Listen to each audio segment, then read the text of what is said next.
Sejam bem-vindos todos. Eu pedi ao pastor Akin se podia convidar aqueles que gostam de aprender as lições da história da redenção e ele permitiu. Vocês estão aqui por causa disso. Muito obrigado por isso. Na última sessão falamos do entendimento da história da redenção e de genealogias. Gênesis capítulo 5, Gênesis capítulo 11, como é Mateus capítulo 1. Agora queria que tratássemos como entender a redenção através do deserto. O título viável seria Andando na jornada do deserto com Jesus. Coisa como descobrindo Jesus no deserto. Há o mapa do deserto com o título O ensinamento vem deste livro da tocha escrita pelo reverendo Pack. Segundo o livro nas séries da história da redenção. Das razões por que as pessoas compram este livro é por causa deste mapa. Explica este mapa. Este mapa é acerca do Êxodo e a jornada do deserto. Este mapa é o mapa da minha vida na fé em Jesus Cristo. Jornada em Jesus Cristo. Em Atos 7, versículo 38, a Bíblia diz: Este é o que esteve entre a congregação no deserto, com o anjo que lhe falava no monte Sinai, e com nossos pais, o qual recebeu as palavras de vida para nos dar. Tivemos problemas de eletricidade, mas voltando ao assunto, congregação aí em grego vem eclésia. É a palavra usada para referir-se à igreja. É a combinação de duas palavras que é ek, significa de ou fora de. Eclésia significa chamado. É a combinação de duas palavras que significam no todo chamados para fora de. E fomos chamados para sair da escravidão do pecado. Por aí dizer, os israelitas foram chamados do Egito. Aqueles que foram chamados para fora. Traduzimos em português para igreja, congregação ou assembleia. Assim, este é o que esteve entre eles na igreja no deserto, com o anjo que lhe falava no monte Sinai, com nossos pais, o qual recebeu as palavras de vida para nos dar. O Israel caminhar pelo deserto poderia aplicar-se à nossa vida cristã hoje como igreja. Somos nós que somos a verdadeira congregação, aqueles que foram chamados para fora. Em Apocalipse capítulo 11, versículo 8, diz: E jazera o seu corpo morto na praça da grande cidade, que espiritualmente se chama Sodoma e Egito, onde o seu Senhor também foi crucificado. O nosso Senhor não foi crucificado em Sodoma nem em Egito, mas referindo-se ao significado espiritual daquele lugar, porque foi crucificado por causa dos nossos pecados. Disse que foi crucificado num lugar que espiritualmente se chama Sodoma e Egito. Egito refere-se ao mundo do pecado, de onde nós fomos chamados. Fomos escravizados pelo pecado, mantidos cativeiros espiritualmente. Tirar para fora através do sangue do Cordeiro Pascal. E João Batista e João testifica que Jesus é o Cordeiro de Deus que tira o pecado do mundo. Cordeiro que é Jesus Cristo. Somos chamados para o deserto. A jornada do deserto é uma jornada que sai do Egito a Canaã. Jornada não é uma jornada direta, é uma jornada muito longa que leva 40 anos. Um giratório por tanto tempo e finalmente vai até Canaã. É a nossa vida de fé. E como podemos aprender acerca desta jornada. Vamos aprender o processo e o progresso do nosso crescimento na nossa vida cristã, como a obra redentora de Deus. Mencionei anteriormente, nosso objetivo é encontrar Jesus nesta jornada do deserto. Uso esse mapa como podemos traçar um J aqui para encontrar Jesus. Não, não é isso. Vamos aprender passo por passo e compreender quem é Jesus nesta jornada. Começar do início colocando essa pergunta: por que foi necessária a jornada do deserto? Era a vontade de Deus ou foi por causa da desobediência de alguém e veio como uma punição? Vamos para Gênesis capítulo 15, versículo 13 a versículo 16. Então disse a Abraão: saibas de certo que peregrina será a tua semente em terra que não é sua, e servi-los-á e afligi-la-ão 400 anos. Mas também eu julgarei a gente a qual servirão, e depois sairão com grande fazenda. E tu irás a teus pais em paz, em boa velhice serás sepultado. E a quarta geração tornará para cá, porque a medida da injustiça dos amorreus não está ainda cheia. A aliança que Deus deu a Abraão é a aliança da tocha. Deus veio prometer a Abraão duas coisas: te darei semente, descendentes. E nós aprendemos acerca daquilo que é a importância da semente. Aprendíamos a genealogia. Deus diz a Abraão que os teus filhos serão tantos como as estrelas do céu. Ele disse: te darei esta terra. Abraão creu na palavra de Deus quando ele ainda nem tinha nem sequer um filho.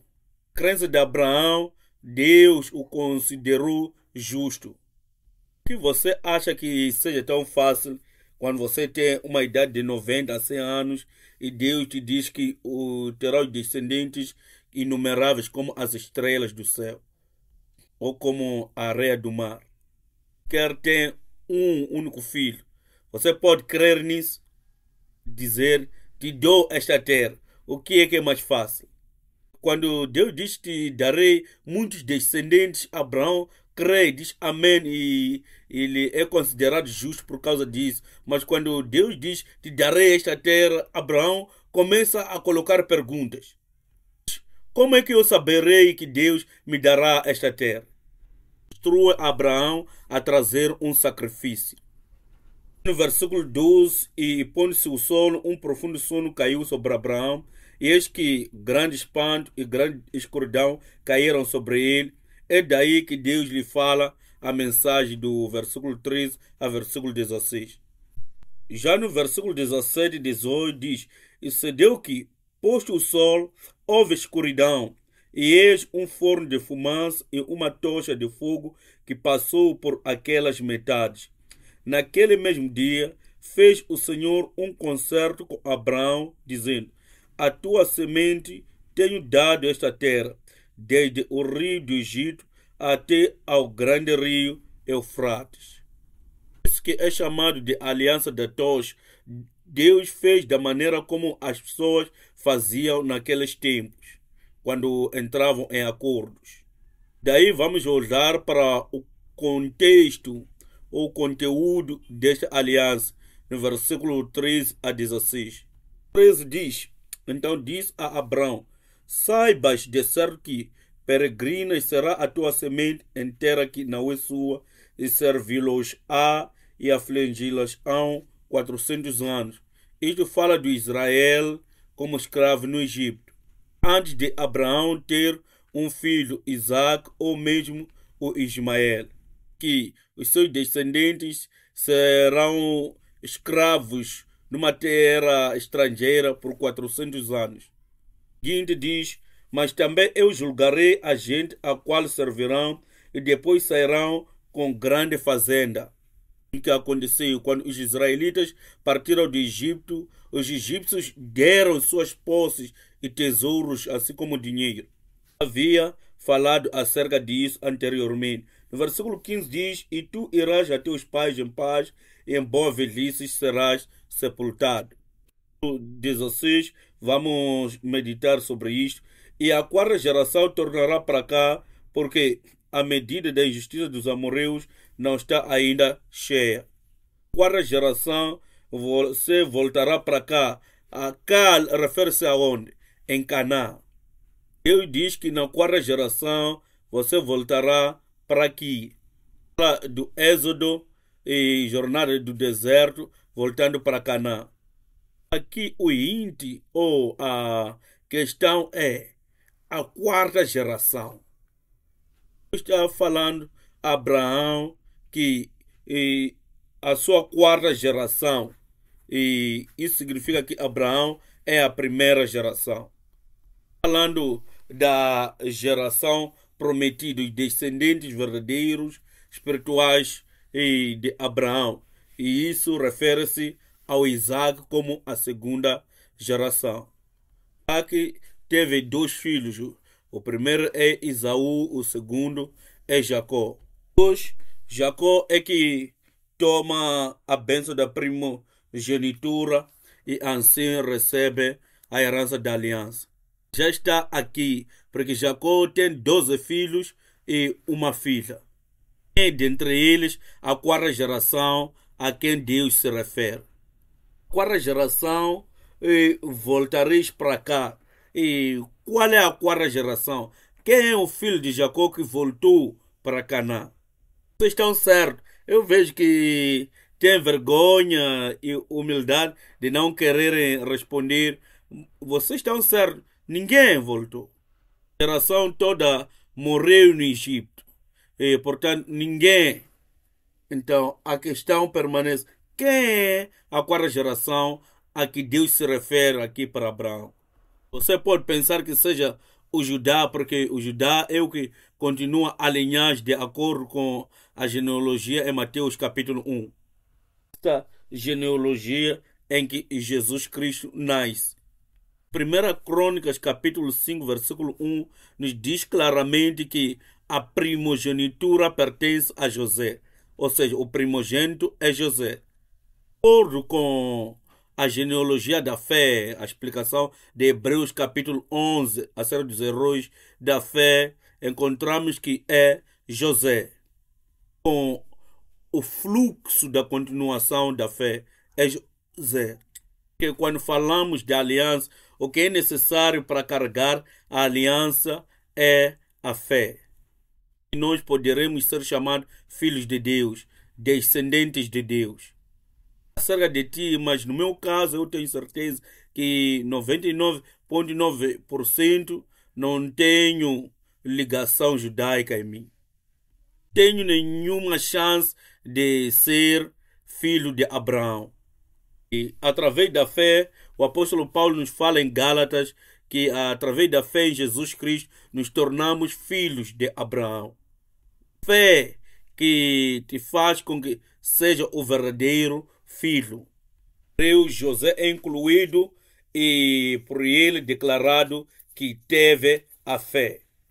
Desta toda a história, podemos procurar entender quem dentre eles chegou a voltar a Canaã.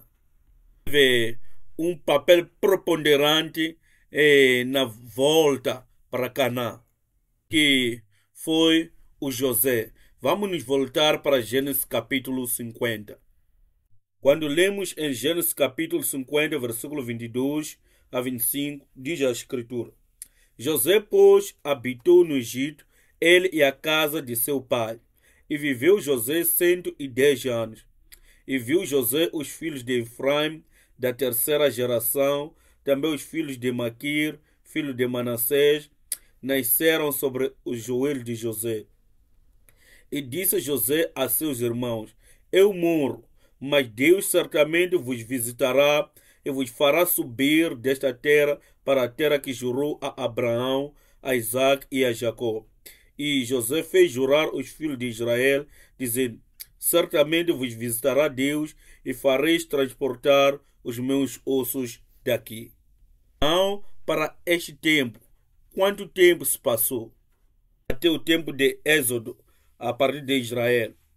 Vemos que José foi o único que lembrou aos israelitas acerca da visitação de Deus para os tirar do Egito, para a terra prometida que é Canaã. Então José lhes fez lembrar, lembrou aos filhos de israelitas acerca do Êxodo, e diz no versículo 25, e José fez jurar aos filhos de Israel, dizendo, certamente vos visitará Deus e fareis transportar os meus ossos daqui. Morreu José da idade de 110 anos e o embalsamaram e o puseram num caixão no Egito. Era uma tradição embalsamar aqueles que eram da classe governamental. Fez prometer que quando Deus se lembrasse e lhes visitasse, que certamente o faria isso, eles deveriam levar consigo os seus ossos. Ele não colocou uma condição de que se Deus o fizesse, ele tinha uma plena certeza. Ele diz, quando ele fazer isso, Deus vos transportar para a terra prometida, não vos esqueçais de levar convosco os meus ossos. Pessoas precisam de um sinal físico para manter a sua fé. A questão é, eles tomaram os ossos de José quando saíram do Egito. Lembraram? A razão pela qual eu coloco essa questão, porque José está prefigurando a Jesus. Fazermos isso, deixa-me explicar por que estou a fazer isto. É porque a nossa vida de fé, a nossa jornada desértica, passagem para a nossa terra prometida, que é o céu, Deus nos prometeu. E vocês estão agora o deserto espiritual, o que é chamado de a igreja. Os israelitas saíram do deserto, surpreenderam-se. No primeiro mês, segundo, terceiro mês no deserto, eles já estavam cansados, estavam a dizer, vale a pena voltarmos para trás. Que tal acerca de você e a mim? De ter aceito a Jesus Cristo como teu Senhor Salvador pessoal, depois de fazer parte da igreja, depois de ter sido tirado da escravidão do pecado e do mundo, tirado dos nossos hábitos pecaminosos. Será que não chegou um tempo a desejar voltar para trás? A igreja era um lugar de delícias, um lugar de ânimo, de felicidades, de alegrias. Nunca se preocupou em voltar para trás.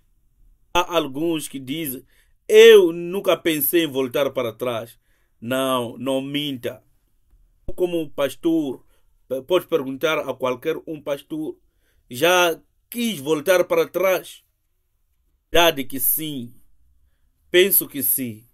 Realmente quando há problemas na igreja, ou você pensa que não há problemas na igreja? Problemas em todo o tempo, assim como no deserto. Deus tira os israelitas do Egito, ele diz que eu vos levarei para uma terra que mana leite e mel. Sua cabeça estava cheia de pensamento, uau, que mana leite e mel. Os egípcios entraram no deserto e se perguntam, onde está o mel? Onde está o mel? Onde está o leite? Onde está o leite? Ouvimos, quando você crê em Jesus, você sai de todos os seus problemas, todas as suas tribulações, todo o seu sofrimento. Entra na igreja e vê lutas na igreja. Entra na igreja, encontra pessoas pecadores na igreja. Igreja, você próprio é pecador lá na igreja. O que Deus nos falou para fazer é o processo. Qualificará de entrar na terra de Canaã. Deus prometeu a Abraão, eu estabelecerei os seus descendentes como minha semente, meu povo e o meu reino.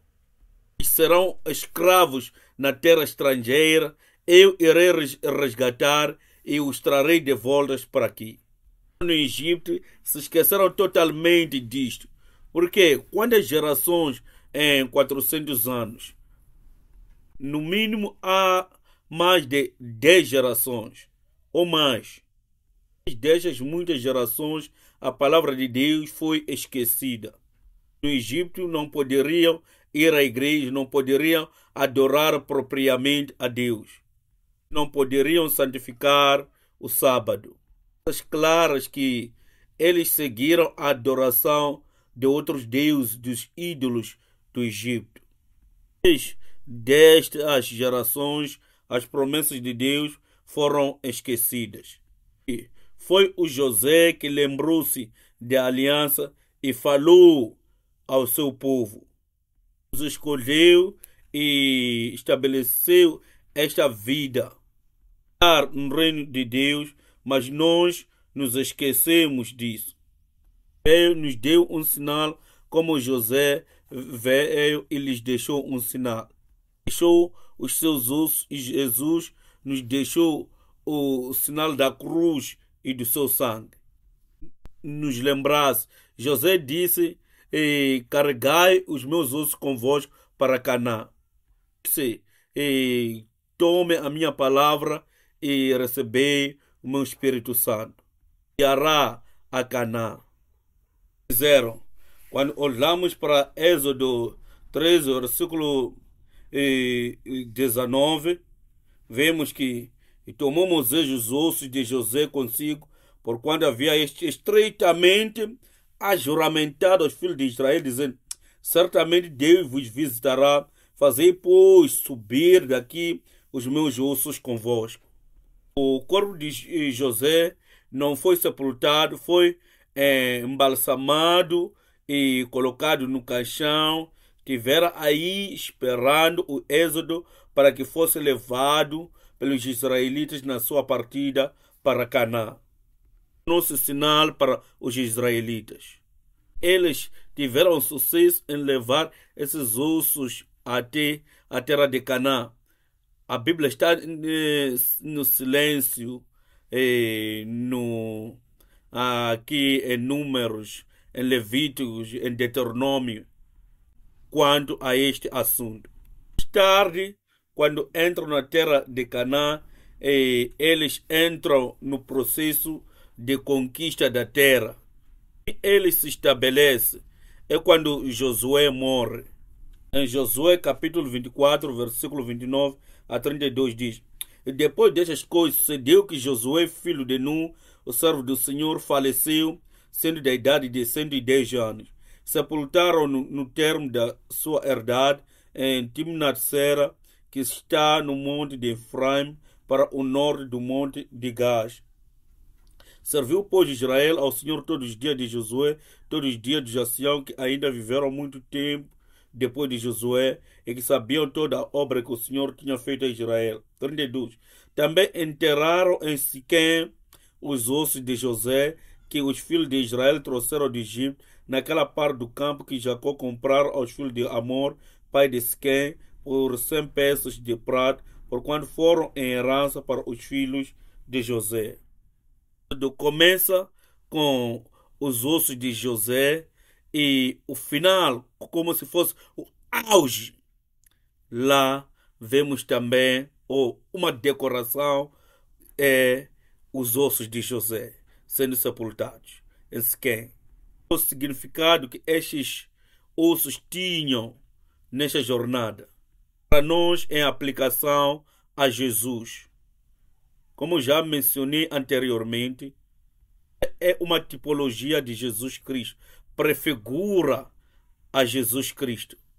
Era o filho amado, foi dado a túnica pelo seu pai. A túnica em hebraico é katonet, que é uma vestimenta sacerdotal. Mostra um papel sacerdotal. O que os sacerdotes fazem? Eles fazem a obra propiciatória. Acontece com esta vestimenta, ele despida. Acontece com a vestimenta de Jesus, penso que é em João capítulo 19, versículo 20 a 21.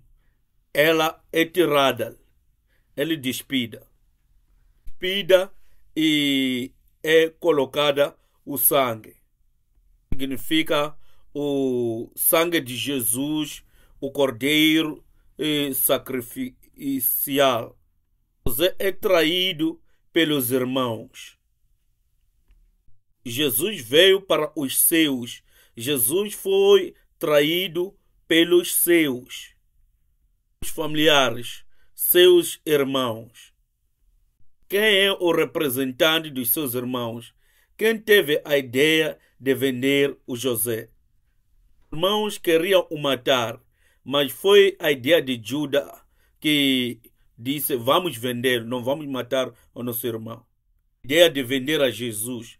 O equivalente de Judas em grego é Judas, o mesmo nome.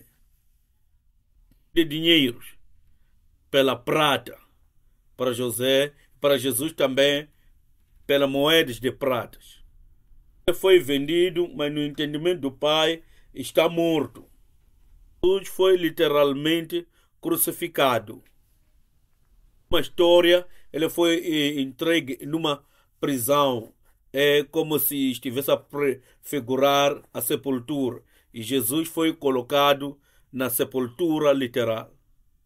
Isso, Jesus foi crucificado com 2 criminosos. Foi salvo, um foi morto. Também esteve com 2 criminosos, um foi salvo, um foi matado. José disse: lembrai-vos dos meus ossos. Que significado tem estes ossos?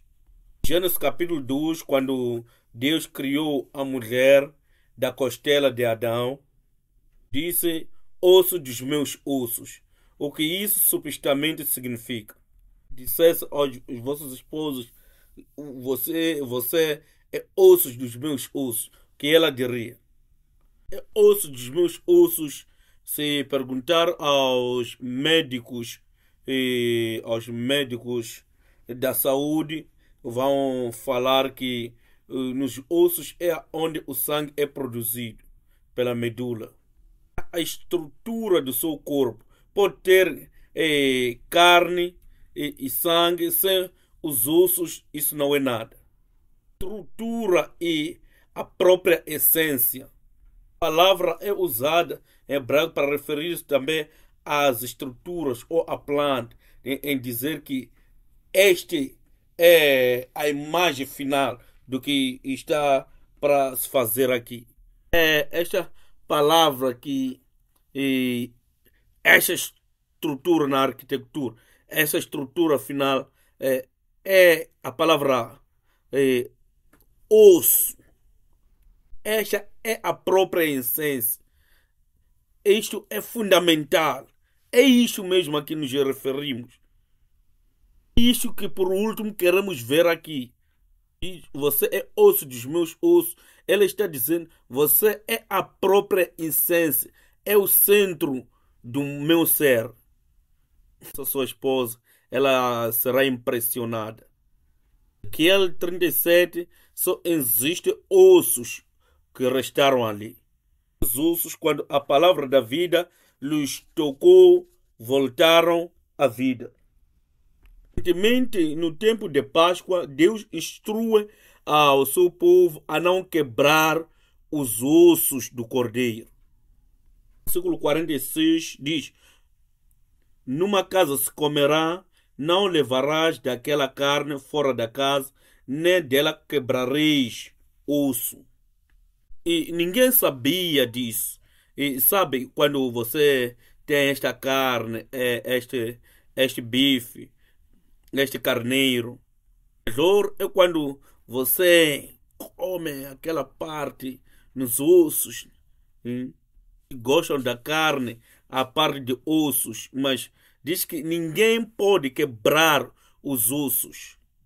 Em João capítulo 19, versículo 31 a 32 diz: os judeus, pois, para que no sábado não ficassem os corpos na cruz, visto como era a preparação, pois era grande o dia do sábado, rogaram a Pilatos que se lhes quebrasse as pernas e fossem tirados. Foram, pois, os soldados e, na verdade, quebraram as pernas ao primeiro e ao outro que com ele fora crucificado. mas vindo a Jesus e vendo-o já morto, não lhe quebraram as pernas.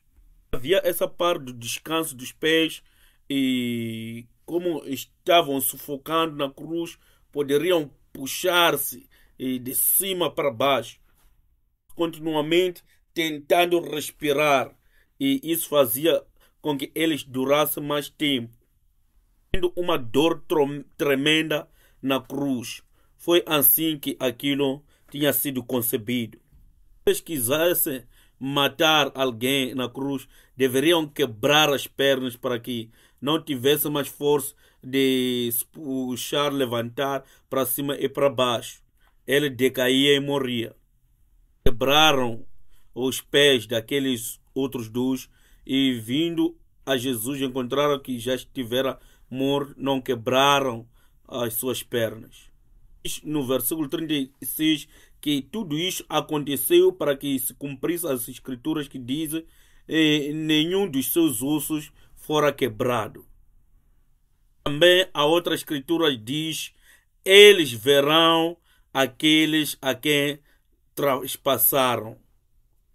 É só aqui em João que vemos que foi por isso que Deus mandou aos israelitas no Egito para que não quebrasse os ossos do cordeiro. Significa que se tivesse quebrado os pés de Jesus, poderia ressuscitar com pernas quebradas. E Deus não queria que os seus pés fossem quebrados. Não. Se Deus quisesse lhe ressuscitar, levantaria de qualquer jeito com um corpo completo. Mas esses ossos representam a essência. Não podemos tirar a essência de Jesus Cristo. José disse: lembrai-vos dos meus ossos. Literalmente, eles se lembraram dos ossos de José e os carregaram por toda a jornada do deserto. Através das batalhas de conquista que duraram 16 anos. Sepultaram os ossos de José lá onde eles pertenciam. Diz que mesmo que eu esteja indo, eu vos darei o meu Espírito Santo e vocês terão o Espírito Santo para entender a minha palavra. E para vocês, para Israel, os ossos tornaram-se um símbolo de lembrança. Ele mesmo a tradição, ou seja, os escritos falam de como o caixão dos ossos seguia literalmente aqueles que carregavam a Arca da Aliança. Então eram dois grupos que carregavam as coisas. Havia aqueles que carregavam a Arca da Aliança, aqueles que carregavam o caixão dos ossos de José. Isso fala da importância daquilo que eram a importância dos ossos de José para com os israelitas. O que nos encoraja, nos acompanha, o que nos lidera a terra prometida, que é simbolicamente Canaã, é a palavra de Jesus. A essência daquilo que Jesus é a palavra de Deus. Porque poderemos carregar os ossos de Jesus, falo da sua palavra, independentemente de dificuldades, sofrimentos e barreiras, problemas que possamos encontrar nesta jornada desértica, quer dizer, na nossa vida de fé, até que chegamos àquele lugar, a nossa terra prometida. Ou Jesus vem nos encontrar, ou nós morremos e encontremos a Ele. Deve ter sido muito difícil para aqueles que carregavam os ossos de José. Para aqueles que carregaram a Arca de Aliança, tiveram os nomes escritos na Bíblia. Mas aqueles que carregaram os ossos de José nem tiveram essa oportunidade de ter os nomes escritos para ser lembrados. Não houve nenhum reconhecimento para eles, nem crédito, mas mesmo assim fizeram o trabalho. Aquele tempo que alguns poderiam dizer a vida seria muito fácil se deixasse esse peso de carregar os ossos e andar com mãos a abanar. Nós dissemos, se pudéssemos rejeitar o nome de Jesus, deixar de lado o nome de Jesus, seríamos aceitos pelos familiares, amigos, conhecidos, vizinhos. E sim, é isso que acontece nas nossas comunidades. Não nos aceitam por causa de Jesus, até mesmo nas nossas próprias casas. Não é isso que acontece. Eu me sentiria livre para viver de qualquer maneira que eu quisesse, mas não é isso que é necessário. Eu tenho que carregar ossos por todo este percurso. Vemos que na jornada do deserto, desde o início até o fim, carregar os ossos de Jesus, ou seja, a palavra de Jesus até o fim. A presença de Jesus nesta jornada. Sairemos de Goshen para o primeiro campismo em Sukkot, depois vamos para Refidim. Vamos tratar os 10 lugares onde acamparam os israelitas e considerar o significado dos nomes, assim como a sua aplicação para as nossas vidas. É tempo de perguntar-nos a nós mesmos que será que Jesus está vivo em mim? Os israelitas, a presença dos ossos de José significava a vida de José neles, porque Deus havia dito que na quarta geração voltará para aqui. Estava morto, mas a sua essência estava lá, lembrando aos israelitas, como se ele estivesse vivo. Poderás dizer que está morto, ele não está aqui fisicamente. Será que isso é verdade? Jesus está vivo. Eu não estou a dizer que José estava fisicamente vivo. Ele estava morto fisicamente, mas a sua essência estava ali, seus ossos, representando a vida de sua fé e a vida de aliança, que de alguma forma iria se cumprir.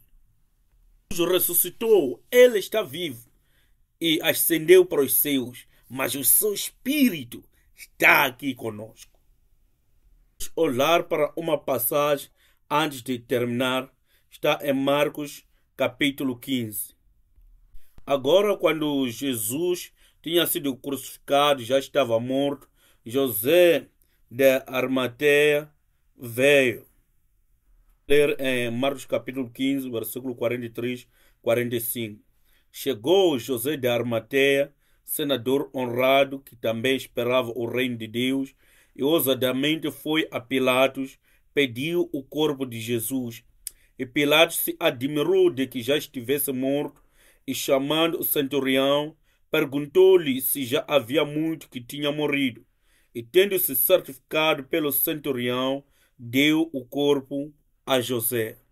E é difícil vermos a distinção disto, mas o José pede acerca do corpo de Jesus, e aqui essa palavra corpo em grego é soma. E para Pilatos ele dá o corpo a José de Arimateia, mas para Pilatos não é soma, é patoma. A diferença. E veremos noutra versão para vermos como podemos notar a diferença aqui. José de Arimateia pede o corpo de Jesus. No versículo 45, quando Pilatos descobriu que já estava morto, ele deu o cadáver a José. Vemos soma e toma. Soma é cadáver, um corpo morto. O José de Arimateia pede o corpo de Cristo, ele usa a palavra corpo. É a mesma palavra que mais tarde o apóstolo Paulo usa para o corpo de Cristo, referindo-se à igreja. Aqui trata-se de um corpo vivo, quer dizer, eu vivo versus morto. Onde está a nossa fé quando pensamos acerca de Jesus? É apenas um Deus que está lá longe, que é indiferente, que é alheio, ou é um Deus vivo, um Deus que está aqui perto de nós? E caminhamos esta jornada da fé com Jesus como soma, quer dizer, sendo o corpo de Cristo. Emergeremos no estudo acerca da jornada pelo deserto. Um intervalo por uns 15 minutos. Deixa-me fechar essa sessão com uma oração. Celestial, muito obrigado por nos permitir com que ponderasse acerca da nossa vida de fé como jornada no deserto, o reino dos céus. Pai, da fácil tem muitas dificuldades. Pensamos em desistir e voltar para o Egito. Obrigado por permitir com que não estejamos sozinhos nesta jornada, mas estejamos com Jesus. Ajuda-nos a ver Jesus nesta caminhada. Ajuda-nos a ver Jesus vivo nesta jornada. Estamos falando acerca destas sessões para que esse conhecimento não seja de mentalidade humana, mas que seja algo inspirado diretamente do Senhor. O teu nome seja glorificado. Eu oro em nome de Jesus. Muito obrigado.